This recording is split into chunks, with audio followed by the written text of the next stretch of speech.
Facebook আর YouTube আছে বলে আমরা কিন্তু নানা রকম রান্না শিখতে পাচ্ছি, জানতে পারছি এবং করে করে খেতেও পাচ্ছি।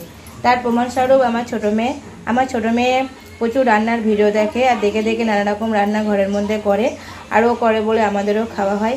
তো আজকে রান্নাটা আমার ছোটো মেয়ে করেছে, এটা করেছে বাসন্তী পোলাও আর একটা করেছে পনির রেসিপি। আমি যদিও রেসিপিটা কী করতে আমি জানি না, রো কাছে নেইও, তাই আমি জানতেও পারলাম না, কিন্তু এটা পনিরের একটা ভালো রেসিপি করেছে আর করেছে বাসন্তী পোলাও। যদি আজকে টাইম পাই তো আমি আজকে ভিডিওটা ছাড়বো, যদি না পাই তো কালকে ছাড়বো, কারণ আজকে অনেকটা রাত হয়ে গেছে। তো ভাবছি কালকে মর্নিংই আমি রাতে ডিনারের ভিডিওটা ছাড়বো। তো আমার এই পোলাওয়ের ভিডিওটা ভালো লাগলে অবশ্যই একটু লাইক কমেন্ট করবে যাদের ভালো লাগবে, আর খেতে নিশ্চয়ই সত্যি ভালোই হবে, কারণ আমার ছোটো মেয়ে হাতে রান্না খুবই ভালো, যেটা করে সেটা কিন্তু খুব সুন্দর করে। তো আমি এখন সবাইকে খেতে দিয়ে দিই আর তোমরা সবাই খেয়ে নাও, অনেকটাই রাত হয়ে গেছে। তো সবাইকে আমার গুড নাইট, সবাই খুব ভালো থাকো, টাটা, রাখলাম।